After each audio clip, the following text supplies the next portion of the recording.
ساتھ اور خدا کے خادم کو ہم سب تالیوں کے ساتھ ویلکم کرتے ہیں۔ ویلکم پاسٹر اشرف یعقوب صاحب۔ جی تھینک یو ویری مچ۔ خداوند آپ کو برکت دے، اور جن لوگوں نے آج کے گیت گانے میں رہنمائی کی، خدا انہیں اور بہتر طریقے سے اپنی حمد و ثنا کے لیے استعمال کرے۔ آج میں آپ کو مقدس اور اس میں ادا کی جانے والی رسومات کے متعلق بتانے جا رہا ہوں۔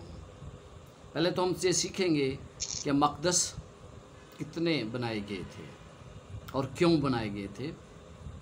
دوسری بات یہ ہے کہ مقدس میں پائے جانے والی تمام اشیاء کس طرح یسوع مسیح کی طرف اشارہ کرتی ہے۔ تیسری بات جس کے بارے ہم سیکھیں گے کہ تمام عیدیں جو منائی جاتی تھیں وہ کس طرح یسوع مسیح کی تمام خدمت کو ظاہر کرتی ہیں۔ اور پھر بائبل کی کن کتابوں کے لیے ضروری ہے کہ ہمیں مقدس کی تعلیم آئے تاکہ ہم ان کو سمجھ سکیں۔ بائبل میں بہت سی ایسی پوری کتابیں ہیں جو مقدس کی تعلیم کے بغیر سمجھنا ناممکن ہے۔ تو اس لیے میں یہ سوچتا ہوں کہ مقدس کی تعلیم ہر مسیح کے لیے لازمی ہے، کیونکہ مقدس کا منصوبہ نجات کے منصوبے سے منسلک ہے، کیونکہ نجات کا منصوبہ ہر ایک کو سمجھ آنا چاہیے۔ اس لیے مقدس کی تعلیم جن کو سمجھ آئے گی وہی نجات کے منصوبے کو سمجھ سکتے ہیں۔ بائبل کے عقائد کو سمجھنے کے لیے ضروری ہے کہ میں مقدس کو اچھی طرح سمجھوں۔ میں پہلے اتنی سنجیدگی سے مقدس کی تعلیم کو نہیں لیتا تھا۔ بعد میں مجھے سمجھ آئی کہ بہت سی باتیں ہیں جو میں مقدس کی تعلیم کے بغیر سیکھ نہیں سکتا، بائبل کو میں سمجھ نہیں سکتا۔ اس لیے میں نے ایک سیریز شروع کرنے کا سوچا، اور اس سیریز کے سلسلے میں میں نے ابھی 3-4 جو میسیجز ہیں وہی اپنے قاصد جدید کے لیے لکھے ہیں، لیکن اس آنے والے وقت میں میں مزید اس پر لکھوں گا تاکہ مقدس کی ہر چیز کو بہتر طریقے سے اور مفصل طریقے سے بیان کیا جا سکے۔ میں اپنا اولین فرض یہ سمجھتا ہوں کہ جو تعلیم خدا نے مجھے اس کے ذریعے دی ہے، میں اپنے بہن بھائیوں کے نجات کے لیے اور ان کی زندگی میں تبدیلی لانے کے لیے انہیں یہ سمجھا سکوں۔ مقدس کی تعلیم آپ کی زندگی میں بھی وہ تبدیلی لے آئے گی جو یقیناً میری زندگی میں لائی ہے۔ مقدسی تعلیم اور نجات کے منصوبے کے عقائد کو بہتر طور پر آپ سمجھ سکیں گے۔ داؤد نے بہت سے زبور لکھے ہیں، لیکن زبور 73 جب ہم پڑھتے ہیں تو وہ زبور داؤد کا لکھا ہوا نہیں بلکہ آصف کا لکھا ہوا ہے۔ بنیادی طور پر وہ اس زبور میں فکر مند تھا کہ بدکار اور شریر کس طرح ترقی کرتے ہیں، اور پھر وہ اس کا جواب مقدس میں جا کر حاصل کرتا ہے۔ زبور 73 میں لکھا ہے، کیونکہ جب میں شریروں کی اقبال مندی کو دیکھتا ہوں تو مغرور پر حسد کرتا تھا۔ ان شریروں کو دیکھو، یہ سدا چین سے رہتے ہوئے دولت بڑھاتے ہیں، جبکہ میں نے خدا کے مقدس میں جا کر ان کے انجام کو نہ دیکھا۔ کہتا ہے یہ لوگ، زبور نویس بڑے اچھے طریقے سے لکھتا ہے کہ یہ لوگ دنیاوی چیزوں کو اہمیت دیتے ہیں، خدا کی باتیں ان کے لیے کوئی اہمیت نہیں رکھتی۔ شریر لوگ جو خدا کو ترک کر دیتے ہیں، اس کے باوجود ترقی کرتے ہیں، اور ان کی زندگی میں کامیابیاں ہی کامیابیاں نظر آتی ہیں، اور آج آپ کو بھی یہی نظر آتا ہے۔ ان کی اولاد بھی ترقی کرتی ہے، ان کا معاشرے میں بہت بڑا مقام ہوتا ہے۔ زبور نویس ان آیات میں اور اس زبور میں بیان کرتا ہے کہ اسے ان پر رشک آتا تھا، لیکن جب وہ کہتا ہے میں خدا کے مقدس میں گیا تو میں نے ان کے انجام کو دیکھ لیا۔ وہ اس کا جواب تلاش کہاں کر رہا تھا؟ وہ اس کا جواب تلاش کرنے مقدس کے اندر گیا۔ یاد رکھیں حقیقی مسائل کا حل خدا کے ساتھ بات چیت کرنے میں ہے، اس کے مقدس میں جانے کے لیے ہے کہ ہم اس کی بات کو سمجھیں۔ وہ کہتا ہے میں نے وہاں ان کے انجام کو دیکھا، شریر چاہے جتنی ترقی بھی کر لیں ان کا انجام ہلاکت ہی ہے۔ اور یہ اسے کہاں جا کر سمجھ آیا؟ مقدس کے اندر۔ میں اور آپ بھی جب خدا کے پاس آئیں گے تو یقیناً ہم بھی اس کی باتوں کو سیکھ جائیں گے۔ تمام مذہبی سوالات کے جواب خدا کے مقدس میں آنے سے ہمیں ملتے ہیں۔ سب سے پہلے خدا نے مقدس بنانے کے لیے موسیٰ کو کہا، اور یہ بیابان میں اس نے کہا کہ وہ میرے لیے ایک مقدس بنائے۔ یہ پہلا مقدس تھا جسے 1445 قبل از مسیح میں بیابان میں بنایا گیا۔ یہ خیمہ تھا کیونکہ وہ مسلسل سفر پر تھے اور ان کو بنانے کا حکم خدا نے انہیں دیا تھا۔ خروج 25 باب اور اس کی 8 اور 40 آیات میں ہم یوں پڑھتے ہیں، خداوند کہتا ہے اور وہ میرے لیے ایک مقدس بنائیں تاکہ میں ان کے درمیان سکونت کروں، اور دیکھ 40ویں آیت، اور دیکھ تو ان کو ٹھیک اس نمونے کے مطابق بنانا جو تجھے پہاڑ پر دکھایا گیا ہے۔ ہم خروج 36 سے 39 ابواب میں پڑھتے ہیں کہ مقدس بنایا گیا، اور جب مقدس مکمل ہوا تو خدا کا جلال اس پر چھا گیا۔ اور ہم مزید پڑھتے ہیں تب خیمہ اجتماع پر ابر چھا گیا اور مسکن خدا کے جلال سے معمور ہو گیا۔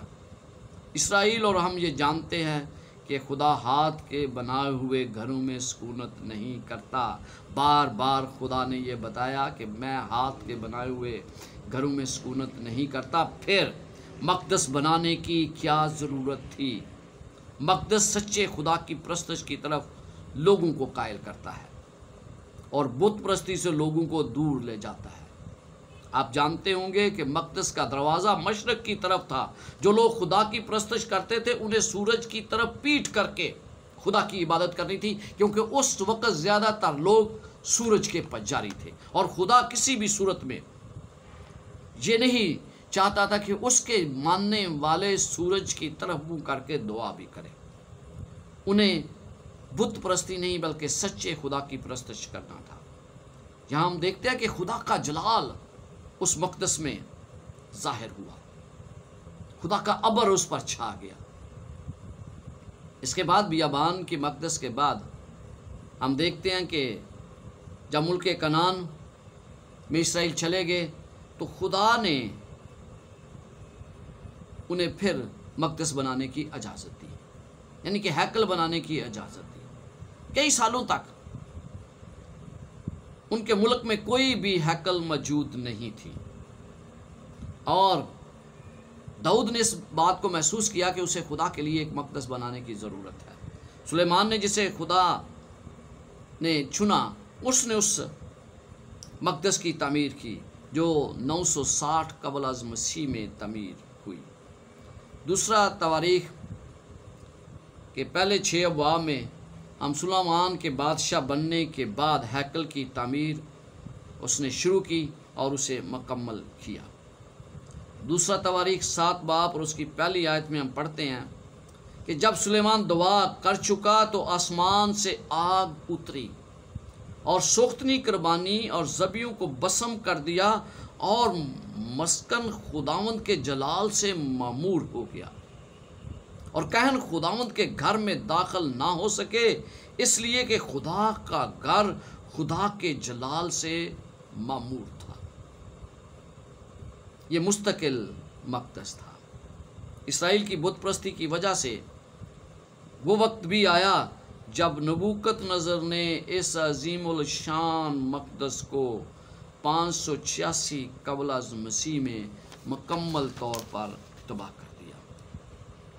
اس کے بعد ہم دیکھتے ہیں کہ بنی اسرائیل اسیری میں چلے گئے۔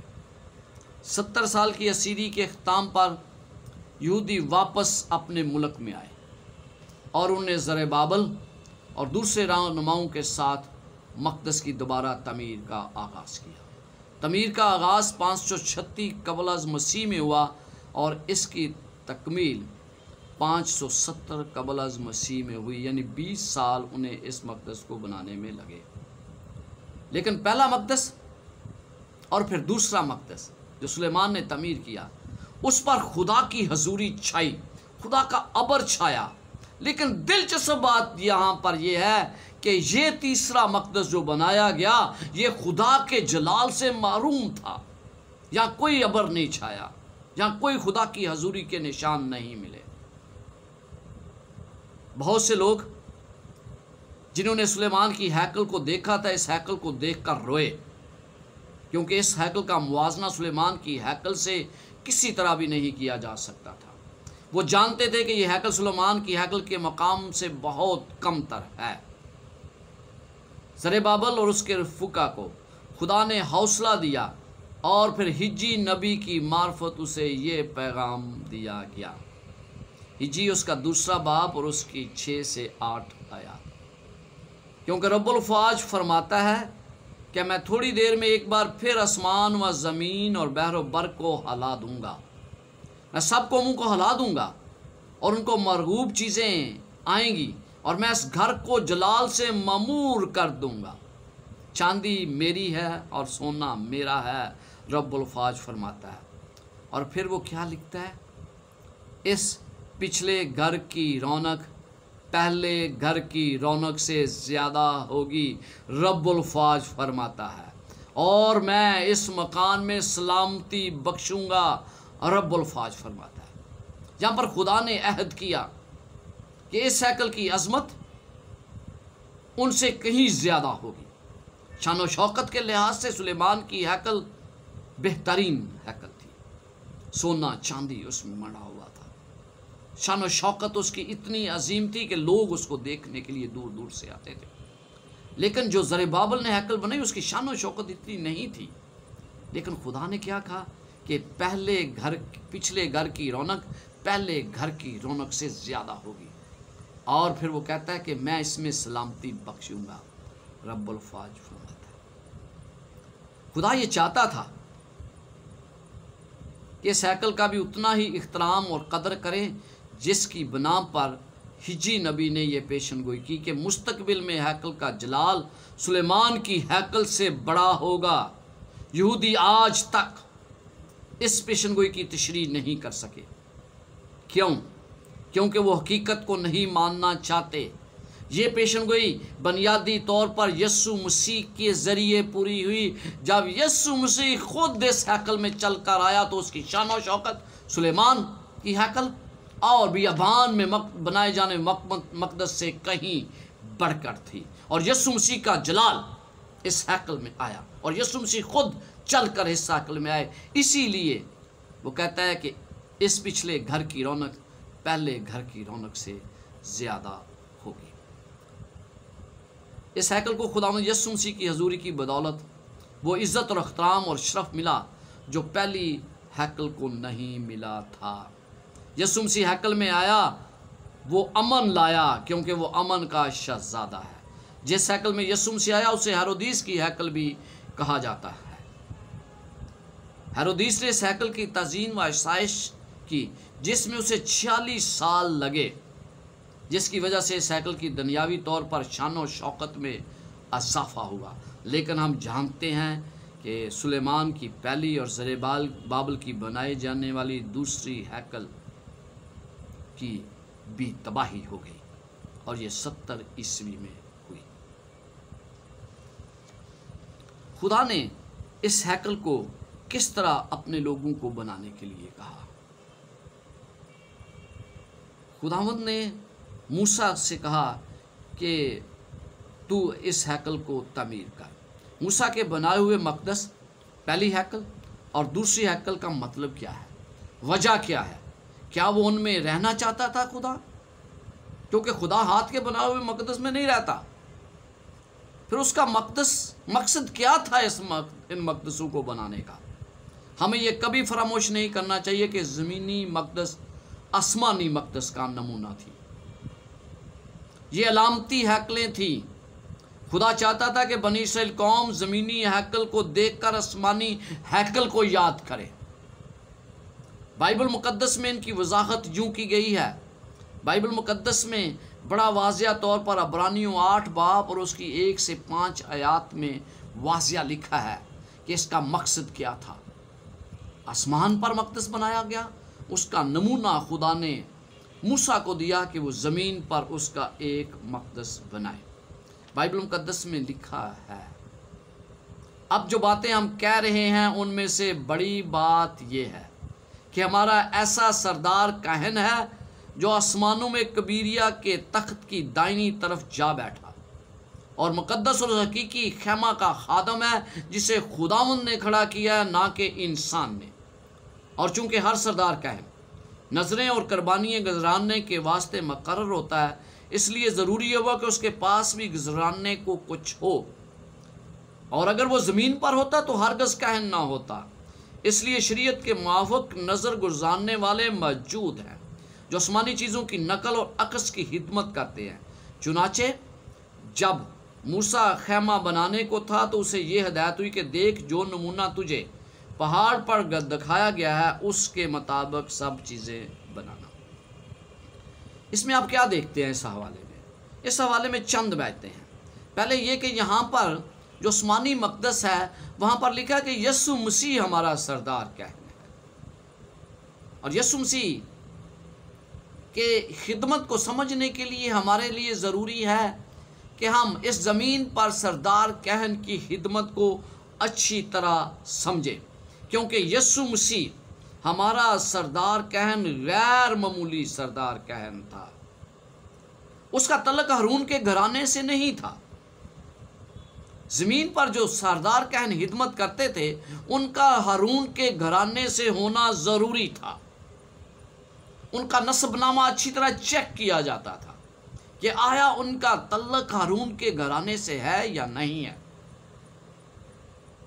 لیکن یسوع مسیح کا اگر زمین پر ہوتا تو وہ سردار کاہن نہیں بن سکتا تھا، کیونکہ اس کا تعلق ہارون کے گھرانے سے نہیں تھا، وہ یہودا کے گھرانے سے تھا۔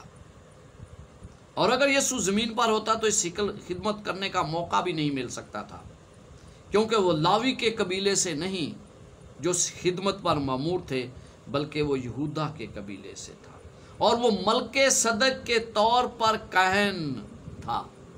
ملک صدق کی کہانت کا ذکر آپ پیدائش کی کتاب میں پڑھتے ہیں، جب ابراہیم نے اسے داعیکی دی کیونکہ وہ ابراہیم سے بڑا تھا، اور عبرانیوں کی کتاب میں لکھا ہے نہ اس کا کوئی ماں باپ، نہ اس کی کوئی والدین، نہ اس کا کوئی نسب نامہ ہے، وہ بغیر نسب نامے کے تھا۔ اور یسوع مسیح کی کہانت بالکل اسی طرح کی کہانت تھی۔ یہ معلوم ہونا چاہیے ہمیں اچھی طرح کہ زمین پر جو ہیکل تھی وہ نقل تھی،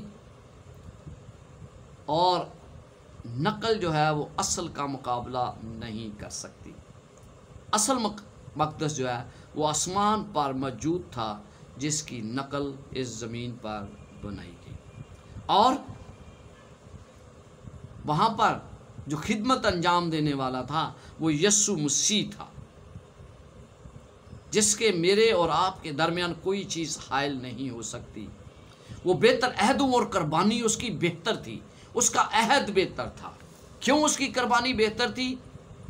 کیونکہ وہ اپنی قربانی لے کر گیا، اپنا خون لے کر گیا، اور اس نے زمین پر زندگی گزاری، تمام آزمائشوں میں ہماری طرح آزمایا بھی گیا۔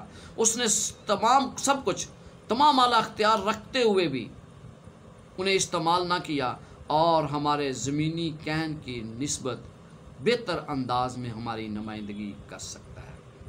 زمینی ہیکل تو بروں کے خون ہیکل میں لے کر جاتے تھے نا، لیکن یسوع مسیح اپنا خون لے کر گیا۔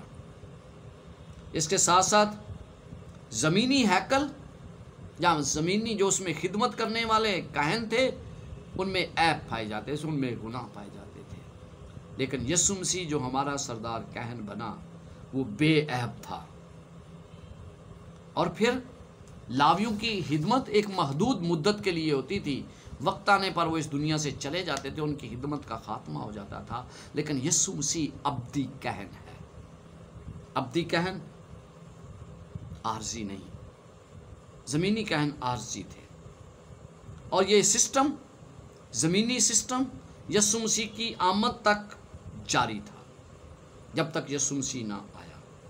لیکن ہم دیکھتے ہیں کہ آسمانی خدمت آج بھی جاری ہے، اور یسوع مسیح آسمانی مقدس میں خدمت انجام دے رہے ہیں۔ عبرانیوں 9 باب اور اس کی 11 اور 12 آیت میں لکھا ہے، لیکن جب مسیح آئندہ کی اچھی چیزوں کا سردار کہن ہو کر آیا، یعنی آئندہ کی آنے والی چیزوں کا، اچھی چیزوں کا سردار بن کر آیا، تو اس بزرگ تر اور کیمل خیمہ کی راہ سے جو ہاتھوں کا بنا ہوا، یعنی اس دنیا کا نہیں، اور بکروں اور بچڑوں کا خون لے کر نہیں، بلکہ اپنا ہی خون لے کر پاک مکان میں ایک ہی بار داخل ہو گیا اور ابدی خلاصی کرائی، یعنی ابدی طور پر ایک ہی بار داخل ہوا۔ اس زمین پر انہیں ہر روز جانا پڑتا تھا، لیکن یسوع مسیح ایک ہی بار وہاں گیا۔ کوئی بھی زمینی مقدس اس جلال کی برابری نہیں کر سکتی تھی جو آسمانی مقدس کو حاصل ہے، جہاں خدا رہتا ہے۔ یسوع مسیح بار بار قربانی لے کر داخل ہونے کی بجائے ایک ہی بار اپنا خون لے کر داخل ہو گیا، تاکہ تمام دنیا کے گناہوں کا کفارہ ہو۔ جہاں سوال پیدا ہوتا ہے کہ زمینی مقدس بنانے کا مقصد پھر کیا تھا؟ دیکھیں، مختلف چیزوں کا اور بھی طرح سے ذکر کیا گیا ہے۔ کلام مقدس میں میرے بدن کو بھی خدا کا مقدس کہا گیا ہے۔ پہلا کرنتھیوں 9 باب اور اس کی 19 اور 20 آیت میں پولس رسول یہ کہتا ہے، کیا تم نہیں جانتے کہ تمہارا بدن روح القدس کا مقدس ہے، جو تم میں بسا ہوا ہے اور تم کو خدا کی طرف سے ملا ہے، اور تم اپنے نہیں کیونکہ قیمت سے خریدے گئے ہو، پس اپنے دل سے خدا کا جلال ظاہر کرو، کیونکہ میرا بدن روح القدس کا مقدس ہے، جسے پاک رہنا چاہیے۔ کیونکہ جب ہم 15 آیت میں پڑھتے ہیں تو لکھا ہے تمہارا بدن مسیح کے اعضاء ہیں، مسیح کے حصہ ہیں، لہٰذا میں کسی طور پر بھی مسیح کے بدن کے اعضاء کو غلط استعمال نہیں کر سکتا۔ خدا مجھے یہ بھی مقدس کے ذریعے سکھانا چاہتا تھا۔ یہ بدن جو روح القدس کا مقدس ہے، ہمیں خدا سے ملا ہے، اس کی حفاظت، اس کی نگہداشت اور اس کو نجات کے منصوبے کے تحت ڈھالنا میرا فرض ہے۔ لہٰذا بدن کے خلاف گناہ خالق اور روح القدس کے خلاف گناہ ہے۔ خداوند میرا خالق ہے، اس لیے میں اپنے بدن کو اپنی مرضی کے مطابق نہیں بلکہ خدا کی مرضی کے مطابق استعمال کرنے کا پابند ہوں۔ اپنی خواہشات کے مطابق نہیں بلکہ خدا کی خواہش کے مطابق۔ کیا اس بدنی مقدس میں خدا کا جلال ہے؟ مجھے اپنے آپ سے یہ سوال کرنا ہے۔ جب روح القدس ہم میں بستا ہے تو اس کا مطلب خدا کا جلال ہماری زندگیوں میں ہے۔ یہ ایک مقدس ہے جس کا بائبل میں ذکر کیا گیا ہے۔ ایک اور مقدس جس کا بائبل میں ذکر کیا گیا ہے وہ ہے یسوع مسیح۔ یسوع مسیح نے خود اپنے آپ کو بھی مقدس کہا ہے۔ یوحنا 19 باب 2 باب اور اس کی 19 اور سے 21 آیات میں ہم پڑھتے ہیں، یسوع نے جواب میں ان سے کہا، اس مقدس کو ڈھا دو تو میں اسے 3 دن میں کھڑا کر دوں گا۔ یہودیوں نے کہا، 40 برس میں یہ مقدس بنا ہے اور کیا تو اسے 3 دن میں کھڑا کر سکتا ہے؟ مگر اس نے اپنے بدن کے مقدس کی بابت کہا تھا۔ پس جب وہ مردوں میں سے جی اٹھا تو اس کے شاگردوں کو یاد آیا کہ اس نے کہا تھا، اور انہوں نے کتاب مقدس اور اس قول کو جو یسوع نے کہا تھا یقین کیا۔ اس کے علاوہ یسوع مسیح مقدس ہے، اس کے علاوہ کلیسیا بھی ایک مقدس ہے۔ خدا کا مقدس ہے کلیسیا۔ افسیوں 2 باب اور اس کی 18 سے 20 آیات میں لکھا ہے، بس اب تم پردیسی اور مسافر نہیں رہے بلکہ مقدسوں کے ہم وطن اور خدا کے گھرانے کے ہوگے، اور رسول کے ہم وطن اور خدا کے گھرانے کے ہوگے، اور رسولوں اور نبیوں کی نیو پر جس کے کونے کے سرے کا پتھر خود یسوع مسیح ہے تعمیر کیے گئے ہو۔ اسی میں ہر ایک عمارت مل کر خداوند میں ایک پاک مقدس بنتا جاتا ہے، اور تم بھی اس میں باہم تعمیر کیے جاتے ہو تاکہ روح میں خدا کا مسکن بنو۔ کیا اس مقدس میں خدا کا جلال تھا؟ غیر اقوام کے جو افراد مسیح کو قبول کرتے ہیں حقیقت میں مسیح خاندان کا حصہ بن جاتے ہیں، جہاں غیر اقوام اور یہودی مل کر مسیح کے بدن یعنی کلیسیا کی نمائندگی کرتے ہیں۔ لہٰذا مسیحیت کو قبول کرنے کے بعد غیر اقوام ابراہیم کی اولاد گنے جاتے ہیں۔ اس حوالے میں بتایا گیا ہے کہ کلیسیا کی بنیاد یسوع مسیح پر ہے، کسی بھی رسول یا نبی پر نہیں، کیونکہ یسوع مسیح ہی روحانی بدن کے مختلف حصوں کو متحد رکھنے کا سبب بنتا ہے۔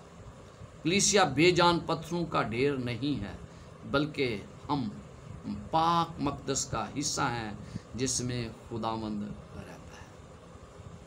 تو آج یہ میں نے آپ کو مقدس کی اقسام بتائیں جن کا بائبل میں ذکر کیا گیا ہے، لیکن ہم مقدس کی میں جو پائی جانے والی اشیاء ہیں آج شاید صرف اسی کے بارے سیکھیں گے، اور اس کے بعد ہم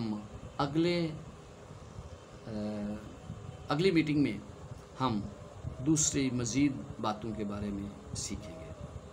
بعض لوگ ہیکل کی وضاحت کرنے کے لیے داخلی دروازے کا آغاز کرتے ہیں، لیکن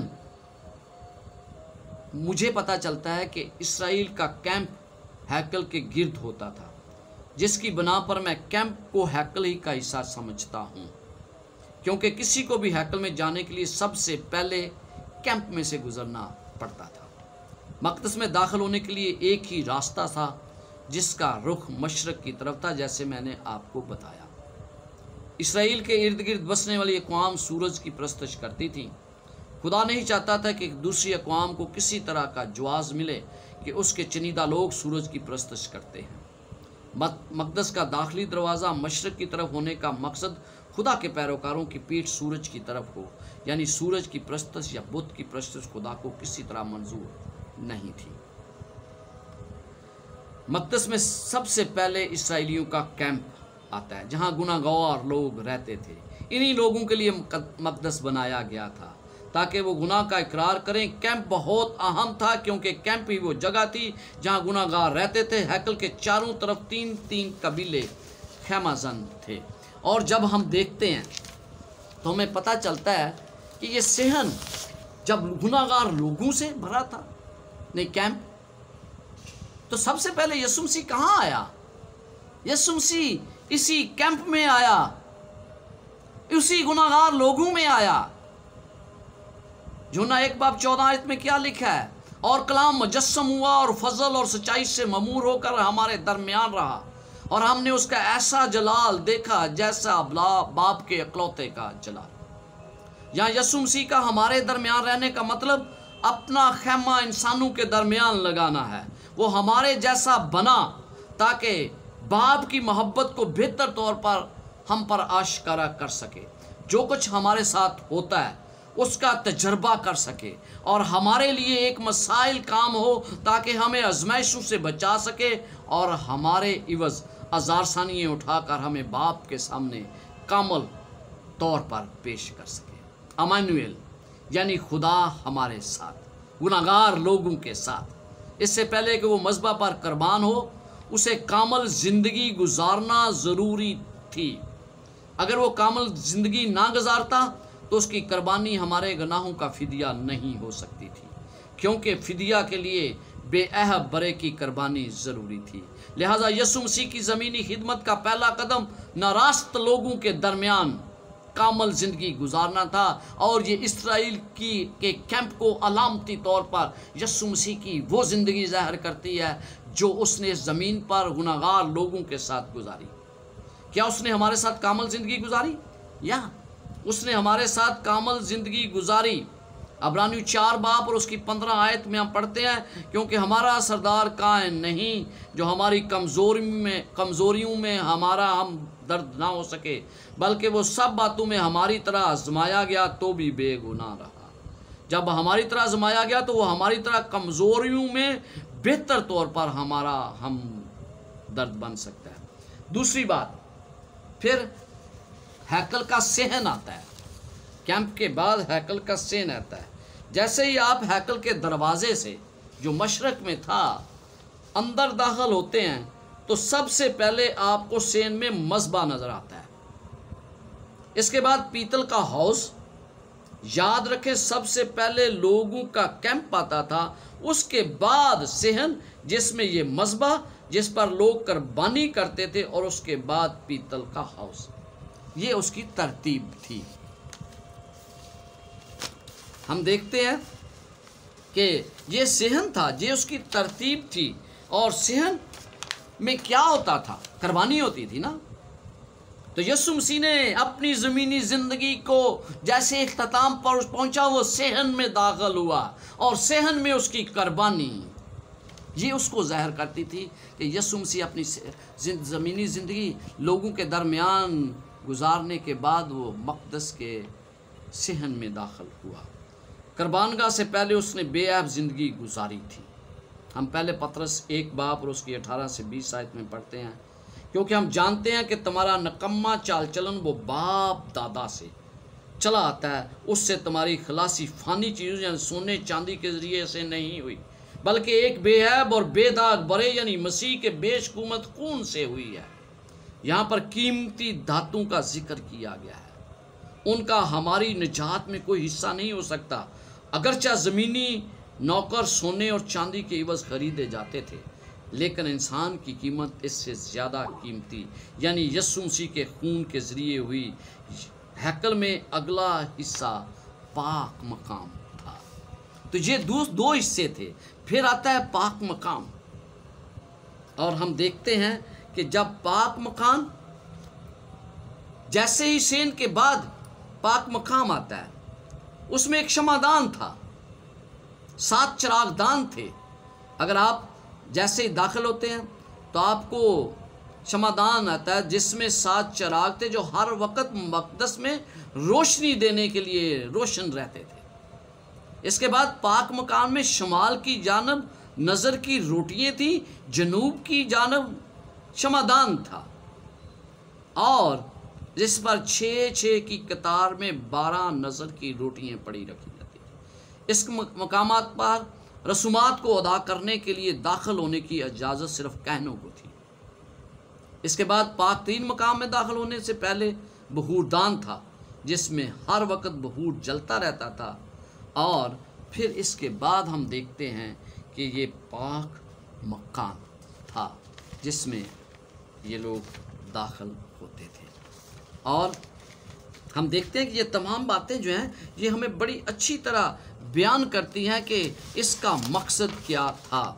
جب ہم دیکھتے ہیں پاک مکان کو، نظر کی روٹیاں شمعدان، یسوع مسیح آسمان پر جانے کے بعد سب سے پہلے پاک مقام میں داخل ہوا۔ عبرانیوں 5:7 اس کے 25 آیت میں ہم پڑھتے ہیں، اسی لیے جو اس کے وسیلہ سے خدا کے پاس آتے ہیں وہ انہیں پوری نجات دے سکتا ہے، وہ ان کی شفاعت کے لیے ہمیشہ زندہ ہے۔ یسوع مسیح سب سے پہلے آسمان پر جانے کے بعد پاک مقام میں داخل ہوتا ہے۔ پھر ہم یونا کے خط میں پڑھتے ہیں، اے میرے بچوں یہ باتیں میں تمہیں اس لیے لکھتا ہوں کہ تم گناہ نہ کرے، اور اگر کوئی گناہ کرے تو باپ کے پاس ہمارا ایک مددگار موجود ہے، یعنی یسوع مسیح راست باز، اور وہی ہمارے گناہوں کا کفارہ ہے، نہ صرف ہمارے گناہوں کا بلکہ تمام دنیا کے گناہوں کا بھی۔ ہمیں کیا پتہ چلتا؟ تو شفاعت کون کرتا ہے بھائی؟ شفاعت یقیناً یسوع مسیح کرتا ہے۔ یسوع مسیح ہی شفاعت کرتا ہے، اور اگر یسوع مسیح شفاعت وہ ہر وقت اس لیے موجود ہے، تو اس لیے مجھے اور آپ کو کسی طور پر بھی اس سے گریز نہیں کرنا چاہیے کہ وہ میری اور آپ کی شفاعت کے لیے موجود نہیں ہے۔ یسوع مسیح ہر وقت میری شفاعت اور آپ کی شفاعت کے لیے موجود ہے۔ پاک مقام میں یسوع مسیح سب سے پہلے پاک مقام میں گیا، اور ہم دیکھتے ہیں کہ وہ شفاعت کرنے کے لیے ہر وقت ہمارے لیے موجود ہے، کیا آپ جانتے ہیں کہ وہ وقت بھی آیا جب یسوع مسیح پاک مکان سے پاک ترین مقام میں ہمارے گناہوں کی شفاعت کے لیے داخل ہوا، جس طرح زمینی سردار کا انداخل ہوتے تھے؟ مسیحیوں کو کامل زندگی بسر کرنے کی ہدایت کی گئی ہے، اور یہاں یوحنا واضح کرتا ہے کہ ایک مسیح گناہ میں گر سکتا ہے، اور وہ کہتا ہے کہ اگر کوئی مسیح گناہ میں گرے تو اسے معلوم ہونا چاہیے کہ یسوع مسیح ہماری شفاعت کے لیے موجود ہے۔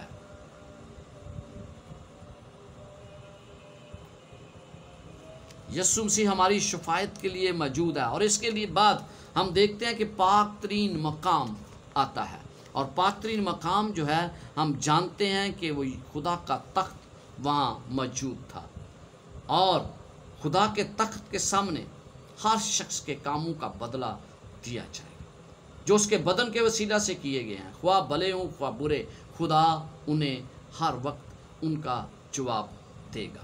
زمینی مقدس میں عدالت کب ہوتی ہے؟ کفارہ کے دن، جب لوگ اپنے گناہوں سے آزادی حاصل کرتے ہیں۔ آسمانی مقدس میں بھی عدالت ہو رہی ہے، اور یہاں اس وقت یسوع مسیح ہماری شفاعت کر رہا ہے۔ جب عدالت کا ختم ہوگا، کام ختم ہو جائے گا، تو یسوع مسیح اس دنیا میں آ جائے گا، اور یہاں پر عہد کا صندوق تھا، اس کے اوپر رحم کی کرسی، اور اس کے اوپر ایک سرے پر ایک کروبی، دوسرے پر دوسرا کروبی تھا، یعنی کہ یہ تمام باتیں ہم دیکھتے ہیں کہ یہ موجود تھی، اور اس کروبیوں کی نظریں نیچے کی طرف تھی۔ عہد کے صندوق کے اندر 10 احکام تھے، اور وہ اس کے احترام کے لیے ہر وقت چکے رہتے تھے۔ تو آج جب ہم اس بات کو دیکھتے ہیں تو یقیناً ہمیں پتہ چلتا ہے کہ خدا اس مقدس کے ذریعے دنیا کو نجات کا منصوبہ بتانا چاہتا تھا۔ مجھے اور آپ کو نجات کے منصوبے کا علم ہونا چاہیے، اور جب ہم اس کے نجات کے منصوبے کو اچھی طرح سیکھ جائیں گے تو یقیناً خداوند ہماری رہنمائی کرے گا کہ ہم اس نجات کے منصوبے کو سمجھ سکیں۔ خداوند آپ کے ساتھ ہو اور آپ کو برکت